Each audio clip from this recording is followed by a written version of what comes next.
इस कहानी की शुरुआत में हमें पता चलता है कि आने वाले 10 सालों में ईस्टर्न किंगडम्स का जो यूनियन है वो एक कैटास्ट्रोफ को फेस करने वाला है जो 5 ग्रेट सिंस द्वारा लाई जाएगी। और अगर मैं इसको रोकना चाहता हूं तो मुझे उनका पैट्रॉन बनना होगा। पेट्रॉन मतलब संरक्षक। हालांकि मैंने नहीं सोचा था कि यह इतनी दिक्कत का काम होगा और हमें पता चलता है यह सब बताने वाला कोई और नहीं बल्कि हमारा एएमसी होता है। फिर वह अपने कहानी बताने लगता है। मैं पहले एक कॉर्पोरेट वर्कर था जो हफ्ते में 78 घंटे काम करता था, लेकिन एक दिन अचानक मैं इस फैंटेसी वर्ल्ड में आ गया। ये कितनी बढ़िया चीज है ना। मुझे भी पहले यही लगा था। नेक्स्ट सीन में हम देखते हैं हमारा एमसी सोफे पर बैठा होता है और एक बुक को पढ़ने की कोशिश कर रहा होता है, लेकिन उसे कुछ समझ नहीं आ रहा होता है। वही पास में खड़ा नौकर ये देखकर चौंक जाता है क्योंकि उसने बुक को उल्टा पकड़ा होता है और एमसी रियलाइजन करता है कि उसे पढ़ना नहीं आता और ना ही उसके पास कोई मैजिकल एबिलिटी है। तभी उसे एक मेड डिनर के लिए बुलाती है और डिनर के बाद वह बाथ लेने के लिए जाता है और इसमें 2 मेड हमारे एमसी की मदद करती है। इन सब को देखकर वो सोचता है मेरी लाइफ कितनी मस्त है, खाइयो पिया और एंजॉय करो। पता नहीं ये कौन सा वर्ल्ड है लेकिन है अमेजिंग। तभी उनमें से एक मेड बोलती है प्लीज आज आप जल्दी सो जाइए क्योंकि कल आपके दोनों भाई वापस आ रहे हैं। एमसी कंफ्यूज होता है। तभी मेड उनका नाम बताती है मास्टर लियो एंटोनी। आप तो ऐसे बात कर हैं मास्टर जैसे आप पैलेटो फैमिली को भूल गए हो। और जैसे ही एमसी पैलेटो फैमिली का नाम सुनता है वह पूरी तरह से स्टैच्यू की तरह बन जाता है और मन में कहता है एक मिनट, ये नाम तो कहीं सुने हुए लग रहे हैं, ये तो साइकेडेलिया है। अब ये मत कहना कि मैं इसके अंदर हूं। फिर वह साइकेडेलिया के बारे में बताता है। ये एक आरपीजी गेम है जिसको अपनी पिछली लाइफ में जब भी मुझे टाइम मिलता था मैं इसी को खेलता था और तुम इस गेम को कैसे भी खेलो। लेकिन जब प्राइम सिंस रात, ग्रीड, स्लॉथ, प्राइड, ऑब्सेशन की एंट्री होती है तब सारे के सारे किंगडम्स, नोबल्स और सिटीज सब कुछ तबाह हो जाते हैं। और पलेटियो फैमिली तो वैसे भी ठगों की फैमिली है जिसमें फर्स्ट सन लियो पलेटियो को किंग ऑफ प्रोस्टिट्यूट्स और सेकंड सन टोनियो पलेटियो को किंग ऑफ ड्रग्स कहा जाता है। और ये तो गेम का मेन क्वेस्ट भी नहीं है।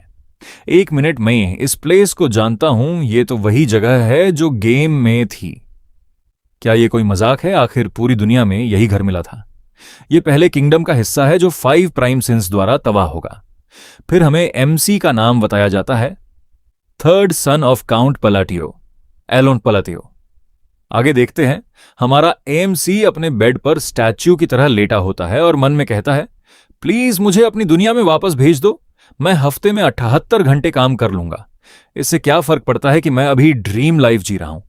10 साल में तो मेरा नाम और निशान मिट जाएगा। ये तो मेरी आधे साल की सैलरी ना मिलने से भी बुरा है। और ऐसा कैसे हो सकता है कि एक ट्रांसमाइग्रेटर के पास कोई पावर नहीं है। और तभी अपने बिस्तर से उठते हुए कहता है एक मिनट, लेकिन मुझे पता है कि 10 सालों में क्या होने वाला है और क्यों न मैं इस तबाही के सोर्स को ही पहले खत्म कर दूं। और कहने लगता है अगर मैं एक पीसफुल नोबल लाइफ जीना चाहता हूं तो उन 5 एसाइंस को रिफॉर्म करना होगा। अच्छी बात यह कि वो अभी बच्चे हैं इसलिए यह करना आसान होगा। फिर सीन शिफ्ट होता है 2 महीने बाद, जहां कोई कह रहा होता है मैंने ईस्ट के ह्यूमन एक्सपेरिमेंट लैब से ऑन ऑर्फन्स को रेस्क्यू कर लिया है और यूथिया नाम की लड़की को नए ऑन ऑर्फनेज का इंचार्ज बना दिया है। आगे पता चलता है यह ऑनलॉन का पर्सनल नाइट इवान होता है। एमसी उससे कहता है मैं जानता था तुम स्किल्ड हो इसलिए तुम इस काम के लिए सही हो। यह सुनकर उसका नाइट कहता है क्या यह कॉम्प्लीमेंट है, क्योंकि आपके फेशियल एक्सप्रेशन से कुछ पता नहीं चल रहा है। एमसी कहता है जी हाँ यह कॉम्प्लीमेंट है इवान, तुम्हारे साथ काम करके अच्छा लगा। और यह कहते हुए एमसी अजीब तरीके से स्माइल करता है जैसा कि आप देख ही सकते हो। यह देखकर उसका नाइट कहता है यह क्या है। फिर एमसी अपने चेहरे को शीशे में देखते हुए मन सोचता है मेरा फेस बहुत एक्सप्रेसिव हुआ करता था। ऐसा लगता है जैसे मैं अपने फेशियल एक्सप्रेशंस रियल वर्ल्ड में छोड़ आया हूं। एमसी की इन हरकतों को देखकर एवन कहता है ठीक है यंग मास्टर, मेरी तारीफ करने के लिए थैंक यू। फिर एमसी आगे हमें बताता है जहां फिसाइकेडेलिया में धोखेबाजी, गद्दारी बहुत कॉमन है, वही एवन एक अमेजिंग लॉयल सपोर्टिंग कैरेक्टर है। इसके बाद एवन हमारे एमसी से पूछता है इस रेड का पर्पस यूटिया नाम की लड़की को बचाना था, है ना? हाँ, मैं ये कह सकता हूं कि आपने क्यों उसे ही चुना।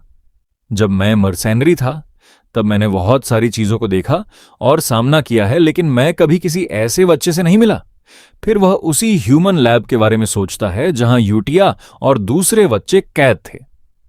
मुझे समझ नहीं आ रहा कि इतनी ज्यादा पावरफुल होने के बावजूद भी उसने यहां कैद होना क्यों चुना। आप उसे यहां क्यों नहीं लाए? वैसे भी वहां छोड़ने से कुछ फायदा नहीं होने वाला। एमसी कहता है, तुमने सही कहा। फिर मन में कहता है, इससे ऐसा लग रहा है जैसे मैं उसे नेग्लेक्ट कर रहा हूं, लेकिन उसे छोड़ना भी मेरे प्लान का हिस्सा है। फिर वह उसके बारे में बताने लगता है। यूटिया ब्लडिया, वह एक ब्लड बॉर्न है जो ऐसे लोगों की रेस है जो दूसरे रियल्म के बीइंग्स से अपने पावर के लिए कॉन्ट्रैक्ट बनाते हैं। वह बाद में सिन ऑफ राथ बन जाती है, एक ऐसी रूथलेस मॉन्स्टर जो लाखों लोगों को मार देती है। लेकिन मुझे लगता है प्रॉपर एजुकेशन और अच्छी लाइफ के साथ वह एक मॉन्स्टर नहीं बनेगी, और इसी के साथ मैंने पहली मुश्किल पार कर ली, और इवन को मैं कुछ भी रीजन दे देता हूं। वैसे भी क्या ही फर्क पड़ता है। फिर वह बोलता है, देखो अभी सही समय नहीं आया है। इवन चौंकते हुए कहता है, क्या यह सही समय नहीं है? एमसी आगे कहता है, इस बात का ध्यान रखना किसी को इस बारे में पता ना चले, और उसे और ऑफेंस को एनफ सपोर्ट देते रहना। ओके, मैं समझ गया मास्टर। और हां, ये लेटर यूटिया को दे देना। एक लेटर क्या, इसमें कोई इंपॉर्टेंट चीज है नहीं, जस्ट ग्रीटिंग। मैं जानना चाहता हूं कि वह ठीक है, क्योंकि वह एक्सपेरिमेंट जैसी कुछ हॉरिफिक चीजों से गुजरी है, इसलिए मैंने सोचा कि यह करना सबसे अच्छा होगा। इसको सुनकर इवन कहता है, आप कितने जेनरस हैं यंग मास्टर, मैं पक्का उसे ये लेटर डिलीवर कर दूंगा। फिर वह जाने लगता है। एमसी उसे जाते हुए देखता है और सोचता है, मैं नहीं जानता उसको सिंपैथी दिखाना सही होगा या नहीं, पर ट्राई करने में क्या जाता है। हालांकि मैंने एक इंपॉर्टेंट मैसेज को भी उसमें शामिल किया है। इस गेम में एक कोट है जो मुझे अब भी याद है, जिसको आप स्क्रीन पर देख सकते हैं। ये कोट गेम में तब आता है जब सिन ऑफ राथ का आर्क आता है।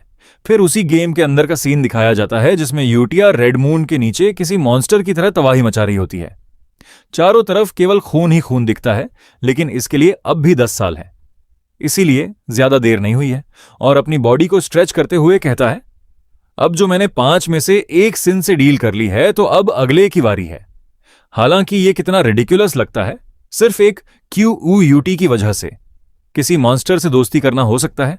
ये काम कर जाए क्योंकि वे किसी दूसरे वर्ल्ड के बीइंग्स की पूजा करते हैं। सच में उन फैनेटिक लोगों की सोच को समझना थोड़ा हार्ड है। इसके बाद सीन शिफ्ट और यूटिया को दिखाया जाता है जो एमसी के लेटर को पढ़ रही होती है। वही पास में खड़ा इवन यूटिया को देखते हुए सोचता है, इसका माना कितना पावरफुल है एक स्ट्रेंज चाइल्ड, जिसको देखकर ऐसा लगता है कि उसके पास कोई इमोशंस नहीं हो। तभी यूटिया इवन की तरफ देखते हुए कहती है, तुमने कहा यह लेटर मिस्टर एलन ने भेजा है, लेकिन उन्होंने मुझे अपनी साइड क्यों नहीं बुलाया? और यह कहते हुए वह अपना माना रिलीज कर रही होती है। यह देखकर इवन घबरा जाता है और मन में कहता है, जो मास्टर लेवल पर है केवल वही इस प्रकार का माना मैनिफेस्ट कर सकते हैं। तभी एमसी की बात याद करते हुए कहता है, उन्होंने कहा था कि अभी सही समय नहीं आया है। इसे सुनने के बाद वह थोड़ा शांत होती है। फिर उस लेटर की कुछ लाइंस को दिखाया जाता है और उसको हग करते हुए वह कहती है, तो यह एक प्रॉमिस है जो केवल मास्टर को पता है, और एक ईविल सी स्माइल देती है। मैं समझ गई उनका क्या मतलब है।